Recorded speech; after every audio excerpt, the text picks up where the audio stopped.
So today we are starting with infectious and non-infectious causes. तो disease causes के में जो इन्फेक्शन की वजह से कुछ इन्फेक्शियस डिजीज होते हैं, कुछ नॉन इन्फेक्शियस डिजीज होते हैं, उनके बारे में हम लोग पढ़ते हैं। और उससे पहले फटाफट एक बार कॉज ऑफ डिजीज को एक बार हम लोग रिवाइज कर लेते हैं, ठीक है। So what causes disease? When we think about the cause of disease, we must remember that there are many levels that cause that for a such cause. Let us look at an example. If there is a baby suffering from loose motion, we can say that the cause of loose motion is an infection with a virus, or so the immediate cause of the disease is a virus.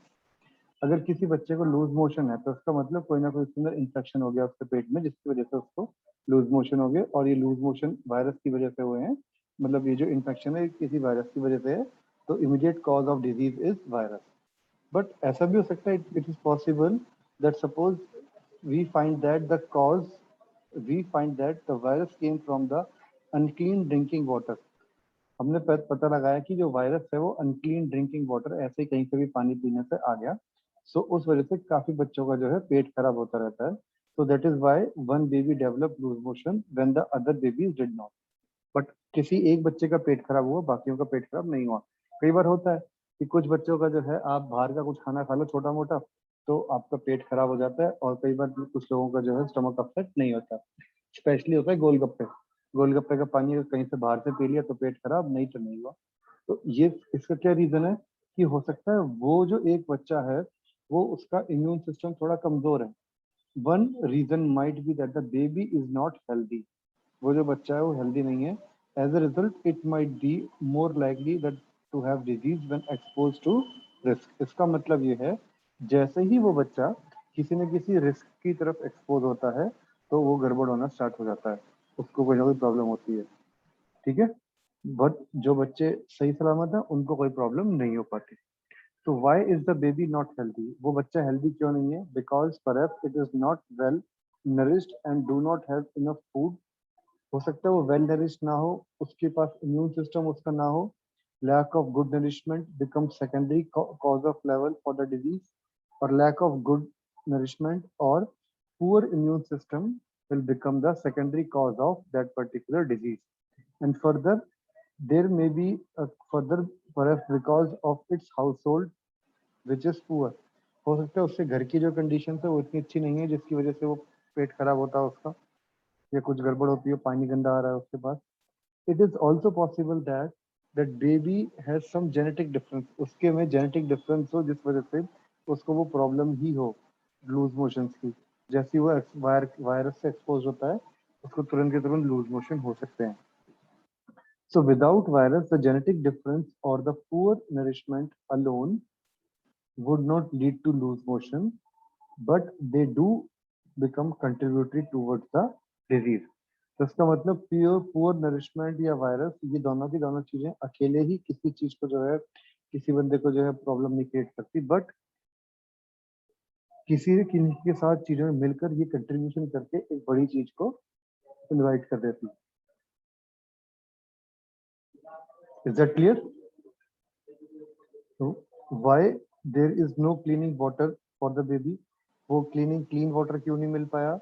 Perhaps because of the public services are poor where the baby family lives. जो public services है वो खराब थी उन लोगों की, तो इसलिए गरीब लोग थे, पॉवर्टी था, वो लोग अफोर्ड नहीं कर सकते थे कोई अच्छा ये क्या नाम, जैसे कि हमारे पास में एक्वा कार्ड वगैरह होता है, वो उसको अफोर्ड नहीं कर सकते थे, तो जो पानी गंदा आता था उन्हें वही पीते थे वो लोग, तो उस वजह से उसका पेट खराब हो सकता है।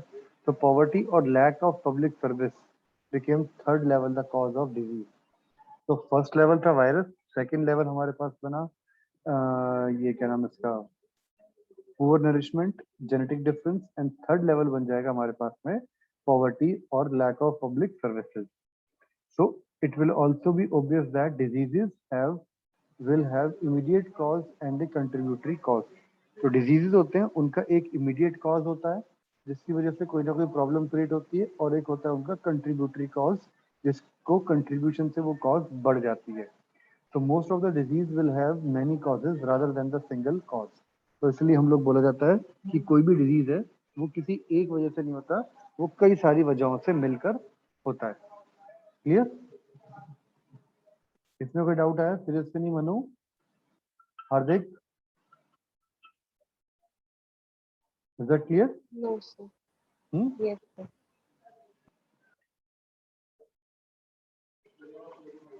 तो ये 3 लेवल ऑफ कॉजेज हैं, ये इंपॉर्टेंट है, इनको अंडरलाइन कर लेना आप लोग, ठीक है। चलिए अब हम पढ़ते हैं इन्फेक्शियस और नॉन इन्फेक्शियस कॉजेज के बारे में। As we have seen, it is important to keep public health and community factors in the mind when we think about the cause of disease.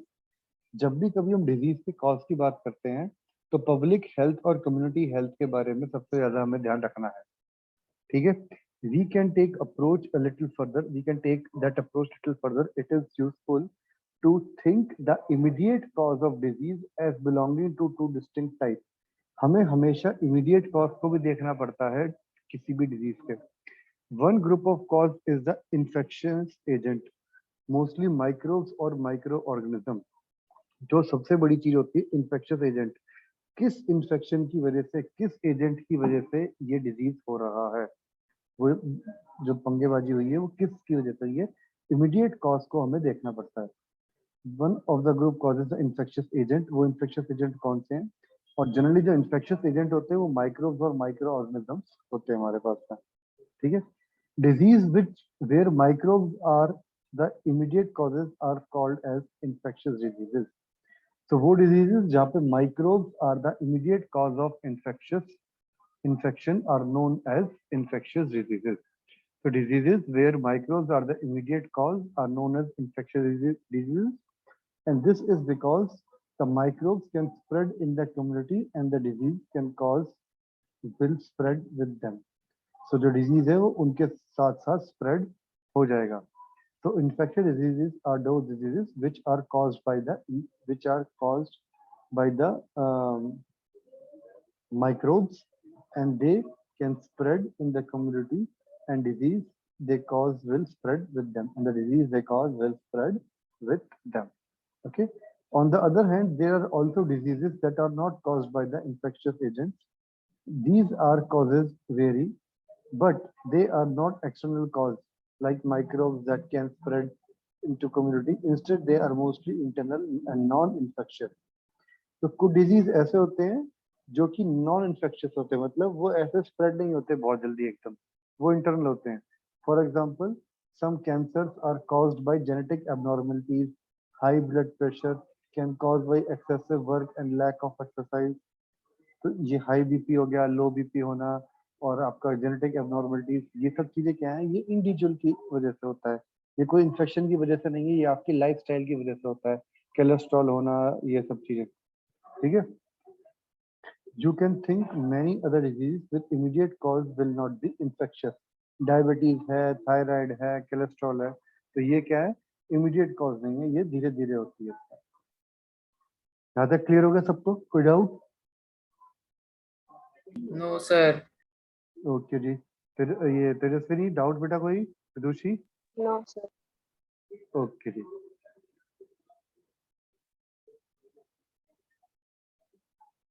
There, the ways in which disease is spread and the ways in which they can be treated and prevented at the community level would be different at different diseases. हर एक community level का अपना disease को उसको spread करने से बचाने के लिए अलग तरीका होता है। The ways is spread, the ways in which disease is spread, the way in which it can be treated and prevented at community level would be different for different disease. हर एक डिजीज के लिए जो उसको spread होने का तरीका होता है और जो उससे बचने का तरीका है, दोनों की दोनों चीजें बिल्कुल अलग अलग होती हैं। किसी एक ही उसके को लेकर आप लोग एक जनरलाइज नहीं कर सकते कि हम किसी भी इंफेक्शन को इस तरीके से बचाएंगे। This would depend upon the law whether the immediate cause of infection is that the immediate cause is infectious or non-infectious. अगर वो infectious होगा तो उसे हमें जल्दी से उसको ठीक करना पड़ता है, अगर वो non-infectious है तो फिर भी थोड़ा बहुत चल जाता है, ठीक है। क्लियर हुई बात? है कोई डाउट इसमें? Any doubt? सर एक बार दोबारा बताना। कौन से वाला बेटा? सर ये पॉइंट जो भी आपने बताया इससे कह रहा है कि हर एक डिजीज का स्प्रेड होने का, उससे बचने का, उसको प्रिवेंट करने का सबका अपना अपना अलग अलग तरीका होता है। वो हर एक डिजीज अपने अलग तरीके से बाहर जाता है, मतलब वो स्प्रेड होता है किसी कम्युनिटी के अंदर, और उससे अगर किसी को बचना है तो उसके लिए भी अलग तरीके होते हैं। फॉर एग्जाम्पल कोविड के तरीके में क्या है कि आपको एक दूसरे से मिलना नहीं है, आपको जो है उसकी चेन तोड़नी है, ठीक है, ये कोविड से बचने का तरीका हो गया। अगर मलेरिया वगैरह आता है तो आपको जो है कहीं पे भी पानी को स्टैग्नेंट नहीं रखना, उसको हमेशा बहा देना है, उस पर तेल डाल देना है जिससे कि मच्छर ना ब्रीड हो सके। तो ये अलग अलग तरीके होते हैं हर एक डिजीज से बचने के लिए। सबसे पहले हमें देखना होता है कि डिजीज इन्फेक्शियस है या नॉन इन्फेक्शियस। इन्फेक्शियस डिजीज होता है उसका तरीका अलग होता है, नॉन इन्फेक्शियस डिजीज है उससे बचने का तरीका अलग होता है, ठीक है। Yes, sir. चलिए फटाफट जरा ये तीनों के तीनों दो क्वेश्चन है, दो क्वेश्चन बताइए क्या क्या आंसर आएगा इसका। List 3 reasons why would you think that you are risk and ought to see doctor. If one of these patients were present, would you still go to doctor? Why or why not? List any 3 reasons, 3 reason बताओ जिसमें कि आप doctor के पास जाना पसंद करोगे या फिर आप नहीं करोगे।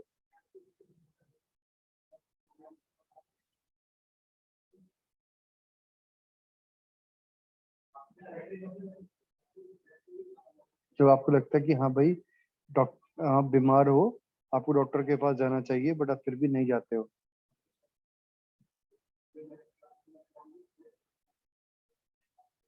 जैसे कि हेडेक है या छोटा मोटा कोई फीवर हो गया या कोई मसल पेन है या हमें कोई और छोटी मोटी प्रॉब्लम है, generally we do not visit to doctor if one of these symptoms is observe, as it does not affect the general health and the ability to do work.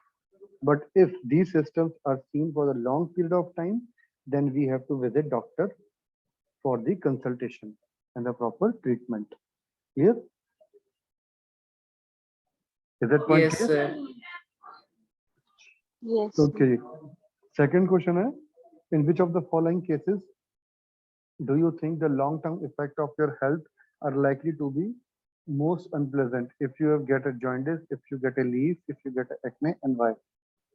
बताओ इन तीनों में से लॉन्ग टर्म इफेक्ट कौन सी बीमारी दे सकती है आपको, which is going to affect you long term. Jaundice, lice और acne. Sir, jaundice. Very good. Jaundice can affect us long term because it is a chronic disease.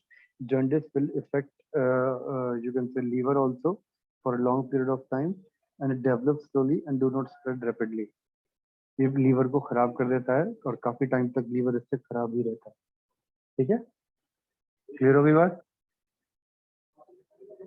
बाकी लीव Yes, का sir. मतलब है जुए हो जाए, जुए से कोई लॉन्ग टर्म तो इफेक्ट नहीं है, चुपचाप शैम्पू लगाया मेडिकेटेड मर गई वो साफ हो गया।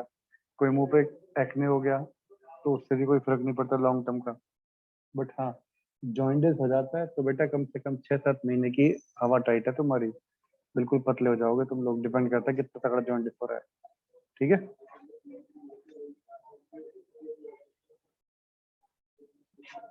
अब आता है आगे इन्फेक्शियस डिजीजेस।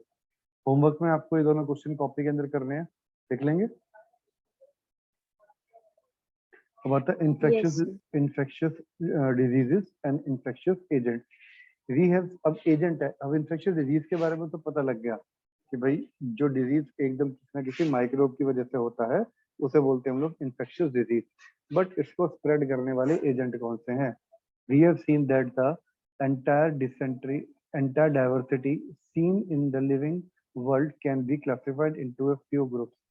हमें पता है कि जितने भी हमारे एनिमल्स वगैरह होते हैं उन सबको हमने एक कैटेगरी में डिवाइड कर रखा है। एक classification is based on the common characteristic between the different organism, और उन सबकी क्या है एक कॉमन कैरेक्टरिस्टिक्स को लेकर हमने उनको डिफरेंट डिफरेंट उसमें कैरेक्टरिस्टिक्स में डिवाइड कर रखा है।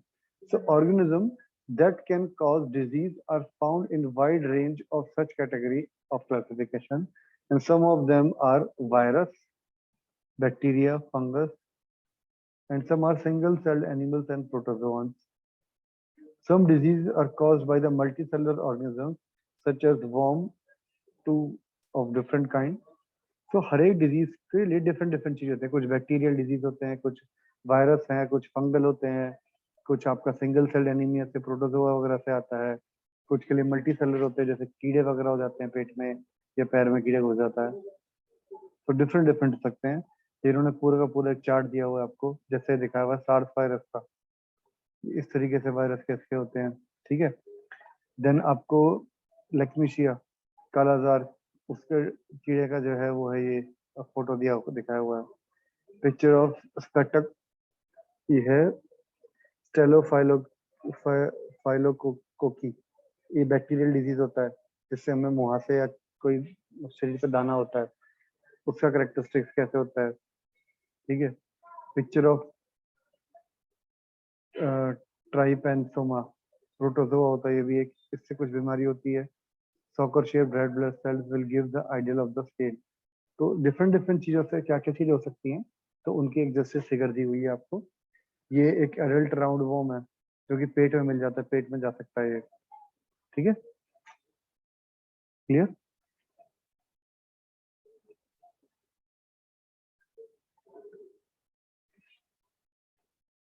Anyone is having any doubt in this now? अब कहता है common example of yes disease. Sir. Sir वो क्या बेटा, पेट कोई में कैसे जा सकता है? खाने के थ्रू, पानी के थ्रू पेट में चला जाता है, पेट में जो कीड़े होते हैं वो ऐसे जाते हैं। पानी? अब जैसे तुमने अमरूद खाया, अमरूद में कीड़े हैं, वो कीड़े तुम्हारे पेट में चले गए, फिर पेट में जिंदा रहेंगे, फिर वो पेट में जिंदा रह के बढ़ जाएंगे, पेट में दर्द करेंगे तुम्हारे को वो। पानी के थ्रू कई बार टेप फॉर्म वगैरह चला जाता है पानी के अंदर, पानी के थ्रू हमारे पेट में, तो वो बहुत बड़े बड़े जाते हैं। Now common examples of diseases caused by the virus are the common cold, influenza, dengue, fever, and AIDS. Now, disease like thyroid, fever, cholera, then TB and anthrax are caused by the bacteria. ये bacterial disease होते हैं। Many common skin infections are caused by kinds of fungus. कुछ skin disease जो होते हैं वो fungal infection होते हैं, फंगस की वजह से होते हैं। जैसे कि वो अभी ये आई थी ना आपकी ब्लैक फंगस, ये ब्लैक फंगस होता है वो भी यही है, फंगल इन्फेक्शन होता है ये, यस सर। ठीक है ना। अब ब्लैक फंगस पता है कैसी होती है, कभी देखी है किसी ने? तुम सबने देखी होगी। नो कब? सर, मैंने अरे नहीं देखी। अरे मैं बताता हूँ कैसी होती है। घर में सबके प्याज पड़ी होगी, जो प्याज का एक टॉप लेयर यस उतारोगे ना, सर। तो कई बार प्याज में काला काला सा आता है ना लगा हुआ, यस सर। तो वो ब्लैक फंगस ही तो होती है वो। तो जो प्याज में जो काली काली जाती है प्याज कई बार ऊपर से, उसको हम साफ करते हैं तो ब्लैक फंगस ही होता है। तो protozoan microbe causes many familiar diseases such as malaria and कालाजार। जो प्रोटोजोअन माइक्रोब्स होते हैं उनसे मलेरिया और कालाजार होता है, ठीक है। All of us also have across interstitial worm infections as well as disease like elephantitis caused by the different species of worms। कुछ कीड़े मकोड़ों से जो है पूरा पूरा डिजीज होता है, जैसे कि एलिफेंटस। एलिफेंटस बीमारी होती है। ये प्रॉब्लम क्या होती है इसके अंदर, जो पैर है वो पूरा का पूरा स्वेल हो जाता है, और वो पूरा का पूरा पैर स्वेल होके हाथी के पैर जैसा बन जाता है। दैट इज व्हाट एलिफेंटस, ठीक है। Yes. Why it is important that we think these categories are infectious agents? अब क्या है, ये कि सारे के सारे जितनी भी कैटेगरी हमने पढ़ी हैं ये बड़े ही इन्फेक्शियस एजेंट्स होते हैं। The answer is that these categories are important factors in deciding what kind of treatment to use, और इन्हीं से हमें पता लगता है कि किस टाइप की ट्रीटमेंट हमें लेनी है। Members of one group like virus and bacteria and so on have many biological characteristics in common। हर एक ग्रुप के अंदर कुछ ना कुछ ग्रुप ऐसे होते हैं जिनके अपने कैरेक्टरिस्टिक्स होते हैं, जिसकी वजह से हमें पहचान पाते हैं कि उसकी कमजोरी क्या है और हम उस हिसाब से उस चीज से प्रिवेंट करने की कोशिश करते हैं, ठीक है। All virus for example live inside host cell. जितने भी वायरस होते हैं एक ये होस्ट सेल के अंदर रहते हैं, ठीक है। Virus, bacteria, fungus multiply very quickly while worms multiply very slowly in comparison। जो worms होते हैं वो बहुत स्लोली आगे बढ़ते हैं, जो बड़ा अपने आप को मल्टीप्लाई करते हैं, बट वायरस या फंगस इन्फेक्शन जो होते हैं वो बड़ी जल्दी अपने आप को ग्रो करते हैं, ठीक है। टैक्सोनॉमिकली all bacteria are closely related to each other than to virus and vice versa। जितने भी बैक्टीरिया होते हैं वो वायरस और अपने उन चीजों से अपने जैसे ज्यादा, मतलब उनके जो क्राइटेरिया होते हैं, उनके जो करेक्टरिस्टिक्स होते हैं डिफरेंट डिफरेंट वायरस के, वो काफी ज्यादा मिलते जुलते होते हैं then that of the virus की। वायरस के कैरेक्टरिस्टिक्स आपस में बड़ी आसानी से मिलते जुलते नहीं होते हैं। This means that many important life processes are similar in bacterial group but not shared with the virus group. So इसी वजह से जो बैक्टीरिया होते हैं उनके अंदर जो लाइफ प्रोसेस उनका होता है वो लगभग सिमिलर होता है, बट जो वायरस होता है उनके लाइफ प्रोसेस वो थोड़े अलग होते हैं। Clear? As a result, drugs that block these one of the life process in one member of the group is likely to be affected against the other member of the group. तो इसी वजह से अगर कोई bacterial infection होता है या fungal infection है तो उसमें एक दवाई दूसरी जगह पे काम आ सकती है। So whatever the things, what drug we are using, whatever the medicine we are using to cure one disease, it can be used to cure the other also. But the same drug will not work in a microbe belonging at different group. But अगर जो microbe किसी दूसरे group का आ गया उसके पे इस चीज को ट्रीट करोगे तो वो ट्रीटमेंट नहीं हो पाएगी, क्योंकि दूसरे ग्रुप का है, उसकी जो कैरेक्टरिस्टिक्स है, उसकी जो प्रॉपर्टीज हैं, that is totally different. Is that point clear? यहाँ तक क्लियर है सबको? कोई doubt? Tejaswini? No sir. Manu? No sir. Okay जी। Now as an example let us take antibiotic. जब एंटीबायोटिक की बात करते हैं हम लोग जो there are they commonly block biochemical pathways important for the bacteria. Antibiotic काम कैसे करता है? जो बायोकेमिकल पाथवे होता है बैक्टीरिया का उसको ब्लॉक कर देता है। Many bacteria, for example, make a cell wall to protect themselves. The antibiotic penicillin blocks the bacterial process that build the cell wall. अब जो ये एंटीबायोटिक का प्रोसेस होता है ये कहता है सेल वॉल को बनने से रोक देता है, ठीक है, और फिर ऐसे जो है तो दूसरी चीज है वो आसानी से मर जाती है। The antibiotic penicillin blocks the bacterial process that builds the cell wall. As a result, the following bacteria become unable to make cell wall. और जो दूसरा बैक्टीरिया होता है वो सेल वॉल बनाने की कोशिश ही नहीं कर पाता, उसके पास एबिलिटी ही नहीं रहती है, and that's why it dies easily. Human cells does not make a cell wall anyway, so penicillin cannot have such an effect on us. तो पेनिसिलिन का क्या है, हमारे ऊपर कोई ज्यादा असर पड़ता नहीं है। Penicillin will have its effective on any bacteria that uses such process for making cell walls. अब जो पेनिसिलिन है वो एक स्पेसिफिक सेल वॉल की पे काम करती है, मतलब कि एक पर्टिकुलर जो ये क्या कहते हैं उसे डिजीज होगा उस पे नहीं, वो पूरे के पूरे उस पे काम कर जाएगी। So antibiotic penicillin looks bacterial process that builds the cell wall. As a result, growing bacteria become unable to make cell wall and dies easily. तो जो ग्रो करने वाला बैक्टीरिया है वो सेल वॉल नहीं बनाएगा और वो धीरे से मर जाएगा। Human cell does not have cell wall anyway, so penicillin cannot have such an effect on us. So penicillin इसलिए human body पे काम इतना नहीं करता। So penicillin will have these effect on any bacteria that use such process for making cell walls. So penicillin उस सब चीजों पे काम करेगी जो बैक्टीरिया यूज करता है अपनी सेल वॉल को बनाने का, यही same process. Similarly, many antibiotics work against many species of bacteria rather than simply working against one. So कुछ एंटीबायोटिक ऐसे होते हैं जो कि एक ब्रॉड रेंज के अंदर काम आते हैं, जैसे कि अमोक्सिसिलिन है। अमोक्सिसिलिन आपको कोई भी पेट में दर्द हो हल्का सा, या गले में दर्द हो, या सर में दर्द हो, कोई भी छोटा मोटा दर्द हो रहा हो तो उसके अंदर आप लोग खा सकते हो। डिस्प्रिन है, डिस्प्रिन पेट के दर्द में भी काम आती है, सर के दर्द में भी काम आती है, हाथ पैर के दर्द में भी काम आती है डिस्प्रिन। तो ये क्या हो गया, एक ब्रॉड स्पेक्ट्रम हो गया एंटीबायोटिक का, और या फिर आप कह सकते हो या मेडिसिन का ब्रॉड स्पेक्ट्रम हो गया कि बड़े लेवल पे कैसी होगी और छोटे लेवल पे किस तरीके से काम करेगा। यहाँ तक क्लियर है? कोई डाउट इसमें किसी को?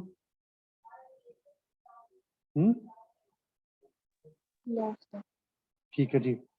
बट जो भी पेनिसिलिन है बैक्टीरिया के या वायरस का काम करने इसका बैक्टीरिया कह रहा हूँ, हाँ बैक्टीरिया का काम करने का तरीका था, बट वायरस का तरीका उससे अलग है। Virus do not have these pathway एक्टिल, and that is the reason why antibiotics do not against viral infection. तो जो एंटीबायोटिक्स होती है वो वायरल इन्फेक्शन के अगेंस्ट में काम नहीं करती है, किस लिए? क्योंकि वायरस का काम करने का तरीका और बैक्टीरिया का काम करने का तरीका इज टोटली डिफरेंट वन। ठीक है, if you have a common cold, taking antibiotic does not reduce the severity of the duration. अगर कोई हमें कॉमन कोल्ड है, उसमें हम एंटीबायोटिक खाते हैं, तो एंटीबायोटिक से हमारी जो डिजीज है उसमें कुछ फर्क नहीं पड़ेगा, आराम नहीं पड़ेगा। However, if you get started a bacterial infection along with a viral cold, then antibiotic will help. अगर कोई बैक्टीरियल इन्फेक्शन भी होगा along with this cold, then this viral thing will be effective. Okay. Even then, the antibiotic will not work only against the bacterial part of the infection, not the viral infection. So जो इसके अंदर bacterial part था वो सिर्फ उस पे bacterial infection पे काम करेगा, वो वायरल इन्फेक्शन पे काम नहीं करने वाला। Is that clear? Any doubt? Yes, sir. Got it? No, sir. I think बहुत है आज के लिए, इतना है सारा।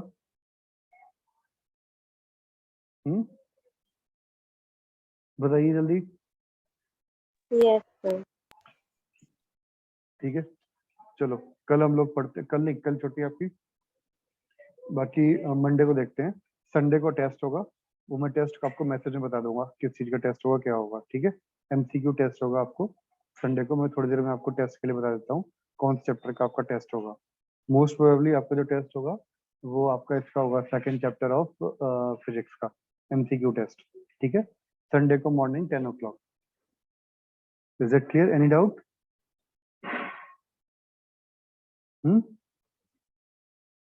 ठीक है Tejaswini? No, sir. Yes, sir. ठीक है, चलो तो फिर ओके जी, टेक केयर, बाय बाय।